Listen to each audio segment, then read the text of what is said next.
I'm Cherokee Ronnie, and this is the Jeep Stuff Talk Show. This is the show where we stir the pot, talk about Jeeps, and get right to the point. Today, we're going to be talking about the 4.0 versus the Renix year. I don't know a whole lot about the Renix year, but we are going to be talking about them today and the information that I know about them and why I dislike them and why I like them. Everybody knows that's a true follower of this channel knows I'm not a big fan of Renix, but they don't know why, okay? They don't know deep down inside I actually have a place for those engines. But first, I told you guys to leave comments below, and if you guys wanted me to answer anything, I would do that. Didn't really get much response on the last video. It's the lowest viewed podcast video that I did, which is okay because I don't do this for fame or I don't do this for to make everybody happy. So let's go ahead and we're going to answer some comments. Grand Larson says, "Can you put a V8 in a 2001 Cherokee Sport?" Sure you can. You can do anything you want if you have the skills and the tools. It's possible. It's very, very possible. It depends what kind of V8 you want to put in there. Carbureted V8, fuel-injected V8. It's possible. All these things can be done, for one, if you put your mind to it, and two, if you have the tools and the right help. So, yeah, you can do that if you want. Chevy Guy 06 says, "Where are the rest of your videos?" They're on my channel, where they have been. So go check them out, brother. Frank says, "I like the intro and these talks." And I love talking too. So let's get right into the show. We're going to be talking about the Renix and the 4.0s today. And first off, I hope you had a great Christmas. I hope you got some awesome lifts and tires and Jeep parts and maybe even new Jeeps. Who knows? But I want to wish you guys a happy new year. Hope you have fun with your family. I hope it's a great year. Start it off right. Don't do stupid things. And God bless each and every one of you. But today we're going to be talking about the Renix motors. So I'm just going to start talking about why the things I dislike. The Renix that I've seen, for one, they're underpowered. They don't have a lot of power. They're not a very good platform to put big tires on. They don't have a lot of power. Two is they have a closed cooling system, which that's easy. You can convert that over to any, Jeep cooling system, like newer Jeep cooling system. It all fits. You just got to get the right parts and everything. All kinds of forums online. I don't need to sit here and go into detail because there's forums, there's videos. Somebody's out there has done it 1,000 times. You can go check it out. So that stuff's pretty self-explanatory. The Renix years have a lot of vacuum lines. They have vacuums everywhere, and that's the number one cause of why people can't figure out them motors, because you really can't plug in anything. I know Nick, he has a channel in here. He has like a Renix monitor. He actually has some pretty cool stuff that he's building and stuff. So go check out his channel. But he has all that stuff because his Jeep, I'm pretty sure, is a Renix year. But the vacuum lines tend to leak, and if you don't know your way around a motor and you don't know how a motor works, you're not going to figure out these things. You're going to get frustrated, and that's another thing with the Renix years. I grew up old school. I grew up diagnosing vehicles with my father by ear. That's just the way I was taught. We didn't have fancy machines. We didn't have fancy things. My dad was just good at working on vehicles. He did it all of his life, and he could tell when something, it's doing this. I know exactly what it is. Because back in the day, carbureted motors, back in the day were simple, and the Renix is somewhat that way. It's not carbureted, but it's in somewhat simple steel, right? It just has a couple sensors and all this stuff, and it's honestly it's really easy to work on and diagnose if you know what you're doing. I could probably diagnose one if I had one. I like to have one to play with just to see what happens, just to mess with one. So if you're not mechanically inclined, the Renix years are really not for you, because they'll have you pulling out your hair. They'll have you frustrated when things go wrong, because you can't just start throwing parts at something. You don't know what's wrong with it, because you're going to be blowing money for one. So you got to know what you're doing when it comes to these Renix gears. And like I said, the reason why I hate them so much is because they're reliable. They're really, really reliable. They're just really underpowered. They don't really have much power. And then if you get them in a 5-speed, they have the junky 5-speeds in them. It's very rare that you find them with the AX15s. But honestly, the Renix shears, when you break it down, are actually a lot easier to work on. Honestly, if you break it down, they're a lot easier to work on. I don't know why I hate them so much, honestly. I really don't. I think it's because of the power issue. If you could drive one that's stock, you can see a big difference between the high output and the Renix shear. I'm just not a big fan of the Renix shear. I don't know why. I stay away from those Jeeps, and I stress that a lot. And don't get me wrong, people have great success with these motors. There's nothing wrong with them. It's just my personal preference. That's what this channel is all about, is my personal thoughts. This is what this talk show is about, what I think of them. And I'm not a big fan. My favorite years is the OBD1 year. For some reason, that's just my favorite year. It's the high output, has a lot more power. They seem to be tougher. Now, I know when the 4.0 high output came out, I think they did like a better manifold and a bigger throttle body and all that stuff. They did little things to make it better. It had more horsepower. The high output has more horsepower. Obviously, it's called the high output. I'm telling you, somewhere like 92, clear up to 94, 95, those Jeeps run like a scalded 8, man. Them things will fly. The Renix years, they're just not that great for that. Now, here I'm going to talk about the Renix years, why I like them. The Renix years, you can do a lot of stuff too. You can cam them up, you can build them up, and it's fairly easy. Okay, it's fairly easy to do that stuff. And like I said, I don't know a whole lot of stuff about them years. If you want to find out a lot of stuff about them years, go to Nick's channel. I'm pretty sure he has a Renix Jeep. I'm pretty sure that's what his is. He has everything you ever need to know. Okay, so I'm not all about trying to outdo channels. If you can get good information on another channel, and that's not my area, I'm kind of gray in it, totally go over there. I don't know much about them.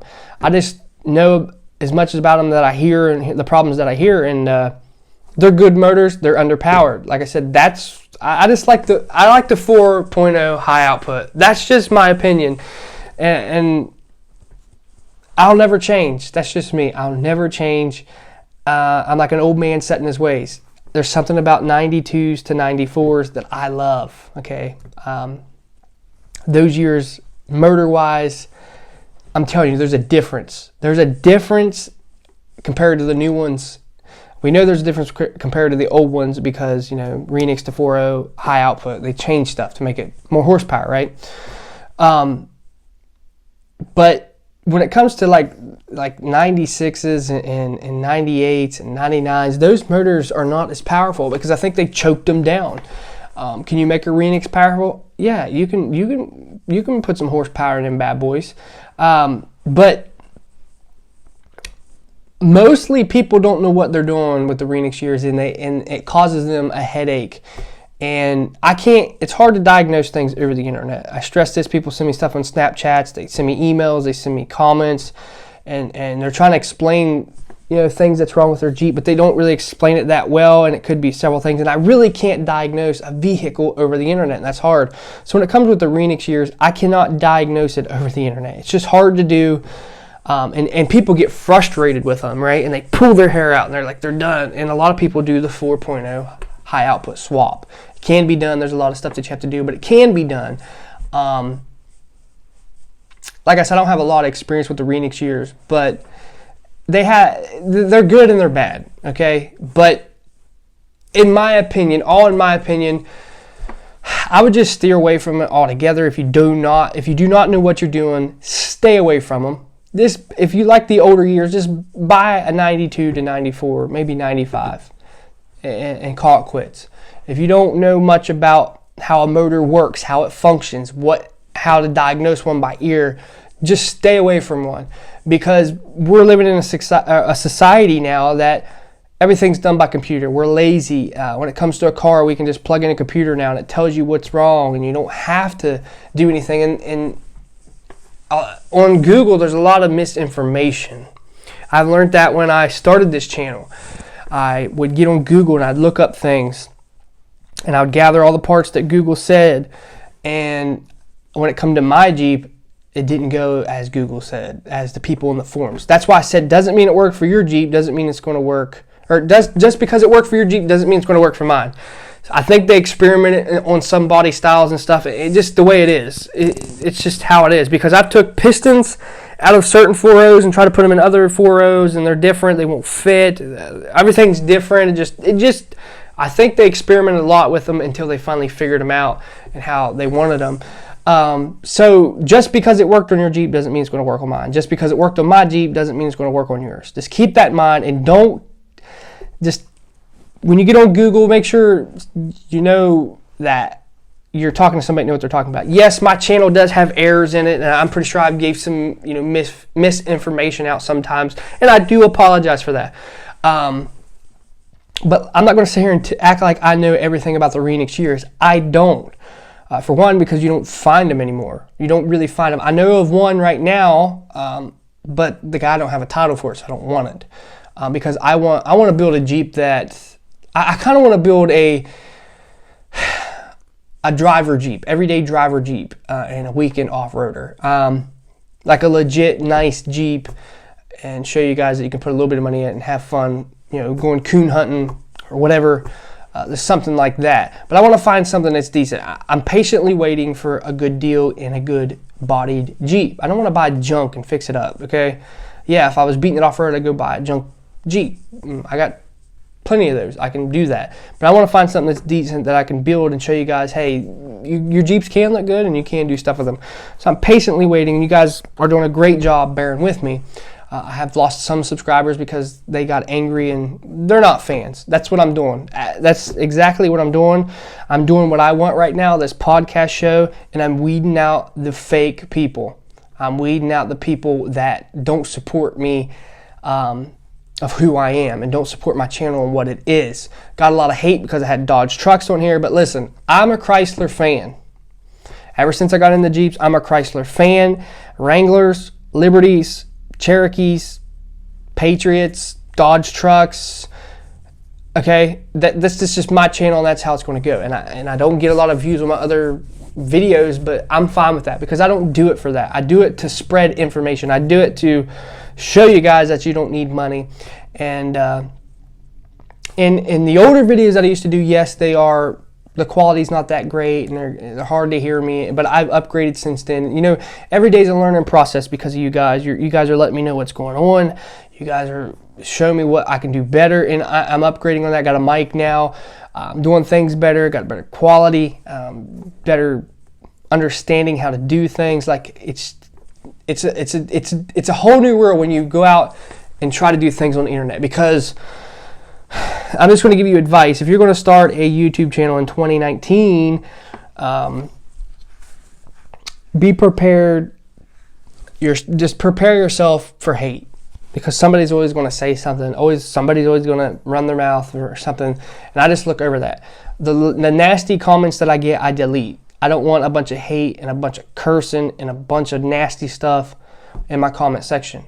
It will be deleted because there is kids that watch this show. There's some of my family members that watch this show that are younger because, I am their family and they like watching this. And I don't want a bunch of filth on my channel. This is not what it's about. I'm not here to spread hate because we're in a Jeep community. Okay, I've added myself to some Jeep forums, and all they do is hate on each other's Jeep. And I'm not here to do that. If you got a Patriot, if you got a Liberty, if you got a CJ7, if you got a Wrangler, whatever you have, if it says Jeep, we're all friends here. And I'll answer your questions kindly. I don't hate on each other. Yeah, my Jeeps in my videos are junk. They were junk. And they're like, why are you putting money in these? These are junk. It's because it's my choice. And that's what I wanted to do. Your Jeep's no better than mine, and my Jeep's no better than yours. We're all equal here, and that's the thing I'm aiming for. And then, like I said, I love doing this stuff for you guys, and I love spreading information. And sorry I don't have very much information on this, but here is my final opinion. If you're looking at a Renix Jeep and you don't know how to work on engines, if you haven't grew up working on engines and understand how they work and what makes an engine work and stuff like that, I don't recommend you getting one. I recommend you getting one that's OBD1 or OBD2. It's a lot more easier to diagnose. So that's just my opinion. Now, if you know what you're doing, you've been working on cars like I have for years, and you know what you're doing, you can diagnose them by ear. You know when there's a vacuum leak. You know when it's that certain sensor. You know when it's something internal. You can just tell by the way it sounds. Totally, dude. The Renix shears are perfectly fine, but the problem that you run into when you get a Renix Jeep is you start lifting it, you put big 33s on it, you're going to be so underpowered. And that's the problem that a lot of people, they run into. And they say, well, I'm not going to soup it up because I can just change it to a 4.0 high output and have enough horsepower. And that's true. And they're really gutless. I know I'm going to get a lot of comments, mine's all powerful and everything, but I'm telling you, between the Renix and the high output, there's a big difference. So, and if you, like I said, if you know how to work on vehicles and you know your way around them, totally get them. Get one. They're fun. They're fun to work on. They will test your mechanic skills and stuff like that. Don't buy the 5-speed ones if it don't have the AX15. It has anything other than that, do not buy it. I'm telling you right now, do not buy it. I know people that had the junky ones. I forget the transmissions. It's like it's a weird name. I know it's like the junky 5-speeds. They will blow out all the time. They're just junk. They're not made for off-roading. They're not made for wheeling. It's just a really light duty transmission. So make sure that you steer away from those. So that was a topic today. I know it wasn't in detail on anything. I don't really know about them. So what I want you guys to do is leave your comments below what you know about the Renix, your experience, what you know, if you had trials and tribulations with them, you know, how you learn. We're all not professionals here, so don't be afraid to leave in the comments like, hey, I had this problem, didn't know, and stuff like that. So just explain your history if you have one, what you like about it, what you hate about it. You know, do you recommend if I should get one and try to mess around with it, or leave in the comments below what I should look out for when looking for one, because like I said, I don't know everything. I'm not like a Jeep wizard. I know a lot of, I've been all over a Jeep, but I don't know everything. So leave everything in the comments, like, you know, what to look out for, your experience, what you like about them and what you hate about them. And never forget, you can leave comments below and I'll answer them in the live show on the next one. This show is live according to the comments. I can answer you back in the comments with some trickery, but I can read your comments and answer back. But this show is live every Saturday at noon. So make sure you set your alarms, spread it to the Jeep communities. If you want any topics, if you want to hear any topics, me talking, leave them in the comments below. But I am Cherokee Ronnie. I'm going to wish you a happy New Year's. Hope you have a great time. And one thing you need to keep in mind, stay dirty, my friends.